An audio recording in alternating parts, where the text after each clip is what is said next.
एक ऐसी लड़की जो कानून की जानकार है, एक ऐसी लड़की जो सिविल जज की तैयारी करती है, एक ऐसी लड़की जिसकी उम्र 29 साल है, लेकिन इसी एक लड़की की एक जिद के कारण पूरा देश परेशान होता है। लड़की अपने घर के लिए ट्रेन से रवाना होती है, लेकिन अपनी लिखी गई स्क्रिप्ट के मुताबिक वो ट्रेन से रहस्यमय तरीके से लापता हो जाती है और उसके बाद रेलवे पुलिस, एमपी पुलिस और तमाम जांच एजेंसियां इस लड़की को तलाशने के लिए जुट जाती हैं।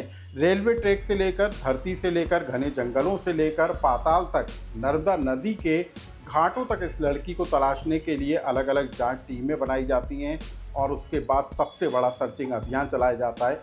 500 सीसीटीवी कैमरों को खंगाला जाता है और उसके बाद 13 दिन के बाद लड़की सकुशल घर वापस लौट आती है। लेकिन इन 13 दिनों के अंदर लड़की के साथ हुआ क्या, कैसे घटा, क्या लड़की ने स्क्रिप्ट लिखी थी और कैसे इस पूरे घटनाक्रम की साजिश रची थी, इस पूरी कहानी को आप इस टाइमलाइन के जरिए जान लीजिए। नमस्कार, मैं हूं अनुराग श्रीवास्तव और आप देख रहे हैं लोकमत हिंदी। 29 साल की अर्चना तिवारी जो कि सिविल जज की तैयारी करती है और वो रक्षाबंधन के पहले इंदौर से कटनी के लिए ट्रेन में सवार होती है। नर्मदा एक्सप्रेस के B3 कोच में वो चढ़ती है और उसके बाद वो रहस्यमय तरीके से लापता हो जाती है। लेकिन इसी अर्चना तिवारी को तलाशने के लिए पुलिस से लेकर तमाम जांच एजेंसियां दिन रात एक कर देती हैं और 500 से ज़्यादा सीसीटीवी कैमरों को खंगाला जाता है। उन तमाम घाटों को परखा जाता है जहां से होकर ट्रेन गुजरती है। तमाम तरह की आशंकाएं और साजिश और अनहोनी के संभावनाओं को चलते हुए वो तमाम जो घाट थे, रास्ते थे, रेलवे ट्रैक था, नदियां थी, उनको सर्च किया जाता है, लेकिन लड़की का पता नहीं चलता। लेकिन 13 दिन के बाद वही लड़की देश के बाहर नेपाल में काठमांडू से बरामद की जाती है और उसके बाद उसकी सकुशल वापसी हो जाती है। लेकिन 13 दिन तक लापता रहने की पूरी टाइमलाइन जानकर भी आप हैरान हो जाएंगे। आज हम आपको बताएंगे अर्चना तिवारी के 7 अगस्त को इंदौर से निकलने से लेकर 20 अगस्त को घर वापसी तक को लेकर जो कुछ घटा और इस पूरे घटनाक्रम को लेकर जिन 5 किरदारों के नाम निकल कर सामने आए, उसकी पूरी कहानी आप इसको सिलसिलेवार से जान लीजिए। हम आपको ग्राफिक्स के जरिए बताते हैं कि आखिर 7 अगस्त से लेकर 20 अगस्त के बीच में घटा क्या, अर्चना केस की टाइमलाइन क्या रही। 7 अगस्त को इंदौर के हॉस्टल में अर्चना तिवारी घर कटनी जाने के लिए निकलती है। नर्मदा एक्सप्रेस के AC कोच की B3 सीट पर सवार होती है। अर्चना अपने शुजालपुर वाले दोस्त सारांश को बुलाती है। 7 और 8 अगस्त की दरमियानी रात को सारांश का दोस्त तेजेंद्र सिंह नर्मदापुरम पर अर्चना को नए कपड़े लाकर देता है। कपड़े बदल अर्चना सारांश के साथ सीसीटीवी की जद से बाहर आउटर पर उतरती है। अर्चना अपने दोस्त सारांश के साथ कार से इंदौर आती है। इसी रात सारांश के दोस्त तेजेंद्र को दिल्ली पुलिस पकड़ कर ले जाती है।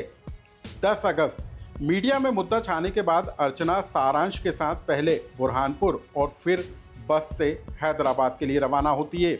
13 अगस्त हैदराबाद से ट्रेन के रास्ते दिल्ली पहुंचती है।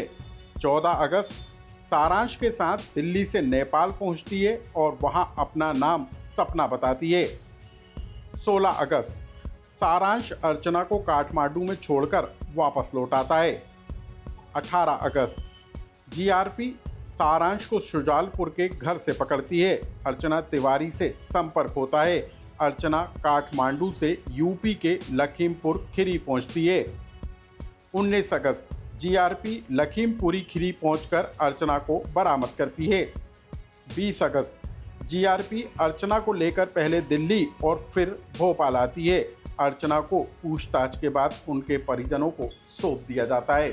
अब अर्चना तिवारी के रहस्यमय तरीके से लापता होने और सकुशल वापस लौटने तक के पूरे टाइमलाइन के अंदर जो 5 किरदारों के नाम निकलकर सामने आए, उन किरदारों की भूमिका को भी जान लीजिए।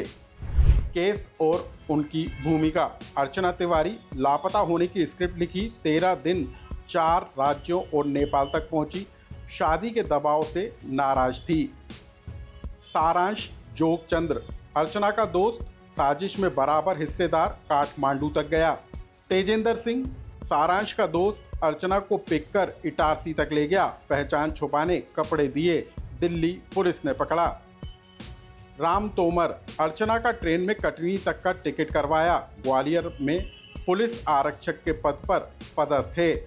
वाईसी देवकोटा काठमांडू में इस युवक ने भी सारांश की मदद की और इन्हीं की मदद से सारांश और अर्चना तिवारी काठमांडू तक पहुंचे। कानून की अच्छी जानकार होने के कारण अर्चना तिवारी ने ये पूरी स्क्रिप्ट लिखी और इस पूरे मामले को लेकर अर्चना तिवारी के साथ जो अन्य लोग थे उन पर किसी तरह का कोई अपराध भी नहीं बना और पुलिस ने इस पूरे मामले को लेकर कोई कार्रवाई भी नहीं की। पुलिस ने सकुशल अर्चना तिवारी को उसके परिवार को सौंप दिया। लेकिन सवाल ये उठता है कि 13 दिन तक देश को गुमराह करने, पुलिस को गुमराह करने के मामले में अर्चना तिवारी का उठाया गया ये कदम क्या जायज़ है? इस खबर से जुड़ा यदि आपका कोई सुझाव या कमेंट्स हो तो हमें कमेंट्स बॉक्स में लिखकर ज़रूर बताएं।